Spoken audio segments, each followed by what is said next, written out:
তাহলে 2026 সালের কোশ্চেন, 2026 সালের প্রশ্ন রাসায়নিক পরিবর্তন। তোমরা কি প্রস্তুত সবাই? বলো। তাহলে আমরা কোশ্চেনটা সলভ করা শুরু করি। তো তোমাকে বলা হয়েছে প্রথমে যে উদ্দীপকে উল্লিখিত 1 নং বিক্রিয়ার কেসি এর মান নির্ণয় করো। আচ্ছা বলো, এই প্রশ্নটা কি বেশি কঠিন হয়েছে?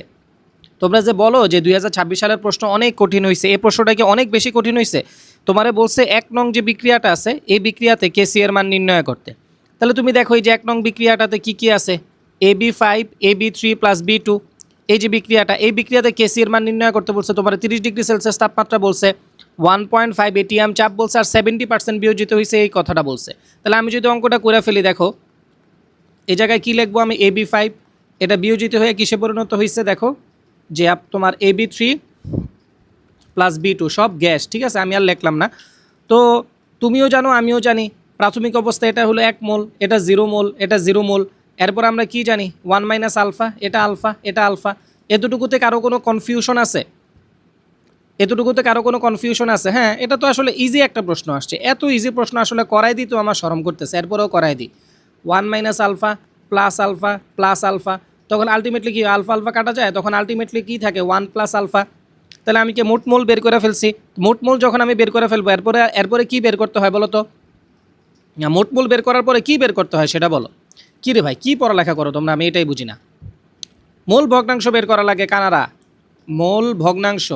বাসায় বৈশা বৈশা কী ছিঁড়ে আল্লাহ জানে। মোল ভগ্নাংশ কেমনে বের করে? হ্যাঁ, এখন কিন্তু মারমু, আমি সব দিনে মারমু। মোল ভগ্নাংশ কেমনে বের করে? এই যে এক্স অফ AB5 এর মোল ভগ্নাংশ কি? নিজের মোল ডিভাইডেড বাই মোট মোল। নিজের মোল কত? 1 মাইনাস আলফা। মোট মোল কত? 1 প্লাস আলফা। তাহলে নিজের মোল ডিভাইডেড বাই মোট মোল। এরপরে কি বের করব? AB3, x of AB3। এটা কেমনে বের করব? নিজের মোল, দেখো নিজের মোল কত? আলফা। মোট মোল কত? 1 প্লাস আলফা। তাহলে alpha divided by 1 plus alpha. এরপরে আরেকটা কি আছে? আরেকটা আছে এক্স অফ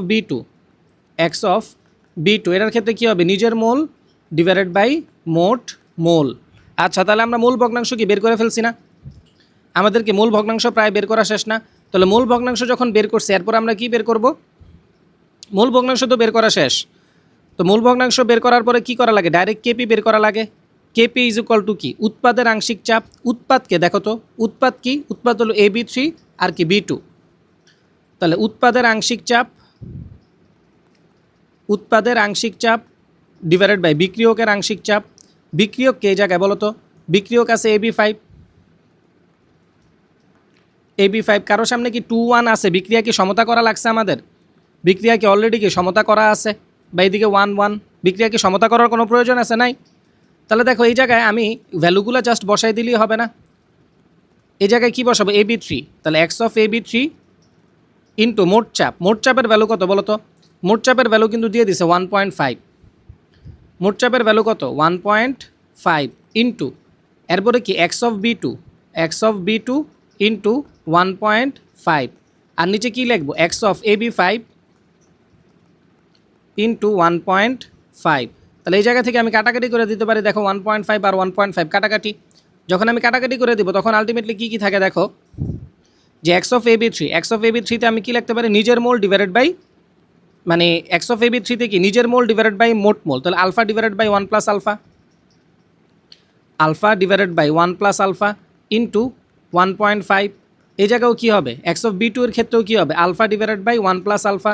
আর নিচে কী হবে? 1 minus alpha divided by 1 plus alpha.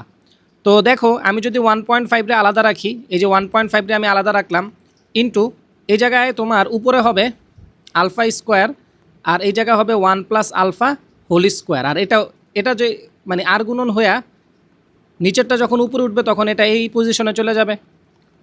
তাহলে 1.5 ইন্টু আলফা স্কোয়ার, এই জায়গায় থাকে কি 1 প্লাস আলফা হোল স্কোয়ার, তো আর থাকবে না। দেখো 1 প্লাস আলফা আর 1 প্লাস আলফা কী যাবে? কাটাকাটি যাবে। এতটুকু কি বুঝছো কি বুঝো নাই? এতটুকু বুঝছো? ক্যালকুলেশনটা বুঝছো সবাই? পরে আবার বললো না স্যার কী পড়াইছেন কিচ্ছু বুঝি না। এই যে এটা আর এটা কি কাটাকাটি যাবে, তখন একটা থাকে। একটা থাকলে 1 প্লাস আলফা এদিকে থাকে, আর নিচে কী থাকে? 1 মাইনাস আলফা। তখন আলটিমেটলি কি আমি লিখতে পারি এইভাবে যে 1.5 ইন্টু আলফা স্কোয়ার, আর এই জায়গায় কী হবে 1 মাইনাস আলফা স্কোয়ার। এখন দেখো তোমার কি আলফার ভ্যালু দিছে? হ্যাঁ আলফার ভ্যালু দিছে 70%। কতটুকু বিয়োজিত হয়েছে? 70% বিয়োজিত হয়েছে। তাহলে আলফার ভ্যালু কত? 70%।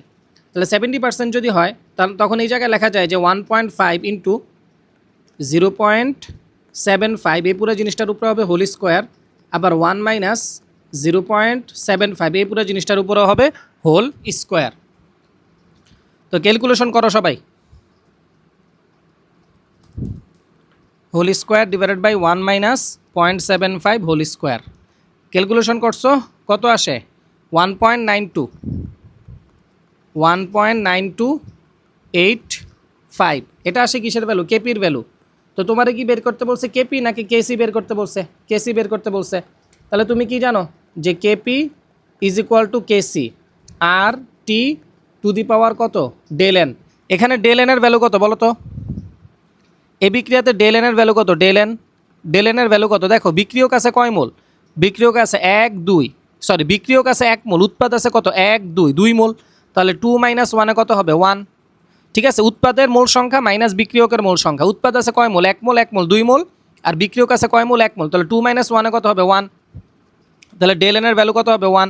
তাহলে এই জায়গায় KC is equal to KP divided by R T, divided by কত? আর টি। তাহলে দেখো কেপির ভ্যালু কত? 1.9285, আর এটার ভ্যালু 0.0821 ইন্টু দেখো 0.0821, আর টি এর ভ্যালু কত? 30 ডিগ্রি সেলসিয়াস। কত degree celsius? 30 degree celsius. 30 degree সেলসিয়াসে কত কেলভিন হয়? 303 কেলভিন হয়। তখন এটা যদি করো 0.0821 ইন্টু 303 কেলভিন, তখন তোমার কেসির ভ্যালু আসে 0.0775। এটা আসে কিসের ভ্যালু? কেসি এর ভ্যালু। আচ্ছা এবার আসো 4 নম্বর প্রশ্নটা যদি আমরা সমাধান করি, যে উদ্দীপকের বিক্রিয়া দুটির উপর তাপমাত্রা আর চাপের প্রভাব তোমারে ব্যাখ্যা করতে বলছে। উদ্দীপকের বিক্রিয়া দুটির উপর কি তাপমাত্রার প্রভাব আর চাপের প্রভাবটা ব্যাখ্যা করতে বলছে। তাহলে গহ নাম্বার, এটা কিন্তু 2026 সালের প্রশ্ন, 2026। আচ্ছা তো দেখো তোমার যে উদ্দীপকের যে বিক্রিয়া দুইটা আছে, দেখো 1 নম্বর বিক্রিয়াটা কি? AB5, এটা কিসে পরিণত হয়েছে? AB3 প্লাস B2-তে পরিণত হয়েছে। তো তোমার প্রথমেই বলছে তাপমাত্রার প্রভাব ব্যাখ্যা করতে। এখন এই বিক্রিয়াটা ডেল এইচ হলো পজিটিভ। এই বিক্রিয়াটা ডেল এইচ যেহেতু পজিটিভ, তাহলে আমি এটাকে কী বলতে পারি? এটা একটা তাপহারী বিক্রিয়া। এটা একটা তাপহারী বিক্রিয়া। তো তাপহারী বিক্রিয়া, তাপমাত্রার প্রভাব আর চাপের প্রভাব। দেখো তাপহারী বিক্রিয়া, তো তাপহারী বিক্রিয়ার ক্ষেত্রে ডেল এইচের ভ্যালু কি? আমি তোমাদেরকে যে ইয়াটা পড়াইছিলাম ডেল এইচ, এরপরে কি কাজ, আরেকটা কি ফলাফল। ডেল এইচ কাজ, এরপরে আরেকটা কি ফলাফল। দেখো ডেল এইচের ভ্যালু সারা দিয়ে দিছে পজিটিভ। এখন তুমি একটা কাজ করতে পারো, তুমি একটা পজিটিভ কাজ করতে পারো। পজিটিভ কাজটা কী ছিল সবাই বলো তো? পজিটিভ কাজটা ছিল তুমি বিক্রিয়া পাত্রে তাপ দিতে পারো। বিক্রিয়া পাত্রে যদি তুমি তাপ দাও তাহলে তুমি একটা পজিটিভ কাজ করলা। এখন দেখো ডেল এইচের ভ্যালু সারে পজিটিভ দিয়ে দিছে, তুমি একটা পজিটিভ কাজ করছো, অর্থাৎ বিক্রিয়া পাত্রে তাপ দিছো। বিক্রিয়া পাত্রে তুমি তাপ দিছো, একটা পজিটিভ কাজ করছো। আবার তুমি কিন্তু চাইলে একটা নেগেটিভ কাজও করতে পারো, অর্থাৎ বিক্রিয়া পাত্র থেকে তাপ অপসারণও করতে পারো। তাহলে তুমি যদি বিক্রিয়া পাত্রে তাপ দাও তখন ফলাফল আসবে পজিটিভ, তুমি যদি বিক্রিয়া পাত্র থেকে তাপ অপসারণ করো তখন ফলাফল আসবে নেগেটিভ। ফলাফল যদি পজিটিভ আসে তখন বিক্রিয়া কোথায় যাবে? সামনে যাবে। আর ফলাফল যদি নেগেটিভ আসে তখন বিক্রিয়া কোথায় যাবে? পিছনে যাবে। এই দুইটা জিনিসই তুমি ব্যাখ্যা করে দিবা। ঠিক আছে, এখন ডেল এইচ কাজ ফলাফল এভাবে লেখলে কি হবে পরীক্ষার হলে? এভাবে লেখলে হবে? হবে না। তাহলে কি লেখা লাগবে? যে উপরিউক্ত বিক্রিয়াটি একটি তাপহারী বিক্রিয়া। তাপহারী বিক্রিয়ায় আমি যদি বিক্রিয়া পাত্রে তাপ দেই, অর্থাৎ তাপমাত্রা বৃদ্ধি করি, তখন বিক্রিয়া কোথায় যাবে? সামনে যাবে। আর উপরিউক্ত বিক্রিয়াটা একটা তাপহারী বিক্রিয়া, এই বিক্রিয়া থেকে যদি আমি তাপ অপসারণ করি তখন বিক্রিয়া পিছনে যাবে। এভাবে বাংলা লিখে দেওয়া কি পসিবল? বললাম এভাবে বাংলা লিখে দেওয়া পসিবল সবার পক্ষে? হ্যাঁ। আচ্ছা দেখো নেক্সট বিক্রিয়া, নেক্সট বিক্রিয়াটা কি? নেক্সট বিক্রিয়াটা হলো তোমার এই যে, ও আচ্ছা চাপের প্রভাব তো আমরা এখনও ব্যাখ্যা করি নাই। তো চাপের প্রভাব যে ব্যাখ্যা করব, দেখো এই জায়গায় বিক্রিয়ক আছে কয় মোল? এই জায়গায় বিক্রিয়ক আছে কয় মোল? বিক্রিয়ক আছে তোমার 1 মোল। বিক্রিয়ক আছে 1 মোল, আর উৎপাদ আছে কয় মোল? 2 মোল। আমরা জানি চাপ দিলে বড় থেকে ছোট হয়, তাহলে বড় থেকে ছোট হওয়ার জন্য কোথায় আসা লাগবে? বিক্রিয়ার পিছনে আসা লাগবে। আমরা জানি চাপ দিলে বড় থেকে ছোট হয়, তাহলে চাপ দিলে বড় থেকে ছোট হওয়ার জন্য কোথায় আসা লাগবে? পিছনে আসা লাগবে। তাহলে এই জায়গায় কোথায় আসবে? পিছনে আসবে। পিছনে আসবে বা বামে আসবে। আর এই বিক্রিয়াতে যদি আমি চাপ কমাই তখন কোথায় যাবে? সামনে যাবে, বা তুমি বলতে পারো কোথায় যাবে, ডানে যাবে। ঠিক আছে। আচ্ছা, পরের বিক্রিয়াটা আসো। পরের বিক্রিয়ার ক্ষেত্রে আমরা ব্যাখ্যা করি। তো পরের বিক্রিয়াটা হলো এরকম যে x2 plus y2, x2 plus y2, এটা কত, 3টা আছে, আর এদিকে কত 2xy3। এই বিক্রিয়াটা কি সবাই চিনছো? এটা কি, এই তো নাইট্রোজেন হাইড্রোজেন, ওই যে অ্যামোনিয়ার রিয়াকশনটা, নাইট্রোজেন হাইড্রোজেন আর অ্যামোনিয়ার রিয়াকশনের সাথে তোমরা এটাতে তুলনা করতে পারো। তাহলে এই বিক্রিয়াটা কি, এই বিক্রিয়াটা তাপহারী বিক্রিয়া। তো তাপহারী বিক্রিয়ার ক্ষেত্রে আমি যে টেকনিকটা শিখেছি, ডেল এইচ কাজ আর একটা কি রেজাল্ট, ডেল এইচ কাজ আর একটা কি রেজাল্ট। ডেল এইচের ভ্যালু সারে নেগেটিভ দিয়ে দিছে, তাহলে তুমি একটা পজিটিভ কাজ করতে পারো, অর্থাৎ বিক্রিয়া পাত্রে তাপ দিতে পারো। তুমি যদি বিক্রিয়া পাত্রে তাপ দাও তখন বিক্রিয়া পিছনে যাবে, পিছনে যাবে, পিছনে যাবে, বা কোথায় যাবে, বামে যাবে। ডেল এইচের ভ্যালু নেগেটিভ, এটা সারে দিয়ে দিছে, তুমি একটা নেগেটিভ কাজ করতে পারো, অর্থাৎ বিক্রিয়া পাত্র থেকে তাপ অপসারণ করতে পারো। বিক্রিয়া পাত্র থেকে যদি তুমি তাপ অপসারণ করো তখন কি বিক্রিয়া সামনে যাবে, বা আমি বলতে পারি কি ডানে যাবে। বুঝছি? আচ্ছা, এখন দেখো এই যে বিক্রিয়াটা, এই বিক্রিয়াতে বিক্রিয়ক আছে কয় মোল, বিক্রিয়ক আছে 4 মোল, উৎপাদ আছে কয় মোল, 2 মোল। এখন তুমি যদি চাপ বাড়াও, তুমি যদি চাপ বাড়াও, চাপ বাড়াইলে বড় থেকে ছোট হয়, চাপ দিলে কি হয়, বড় থেকে ছোট হয়। তাহলে বড় থেকে ছোট হওয়ার জন্য বিক্রিয়ার কোথায় যাওয়া লাগবে, সামনে যাওয়া লাগবে। বড় থেকে ছোট হওয়ার জন্য কোথায় যাওয়া লাগবে, বিক্রিয়ার সামনে যাওয়া লাগবে, বা আমি বলতে পারি কোথায় যাওয়া লাগবে, ডানে যাওয়া লাগবে। এখন আমি যদি এই বিক্রিয়াটার ক্ষেত্রেই, আমি বিক্রিয়াটার ক্ষেত্রে আমি যদি চাপ হ্রাস করি তাহলে কি হবে, চাপ বাড়াইলে যেহেতু সামনে যায়, তাহলে চাপ কমাইলে কোথায় যাবে, পিছনে যাবে বা বামে যাবে। বুঝছি বিষয়টা? ওকে।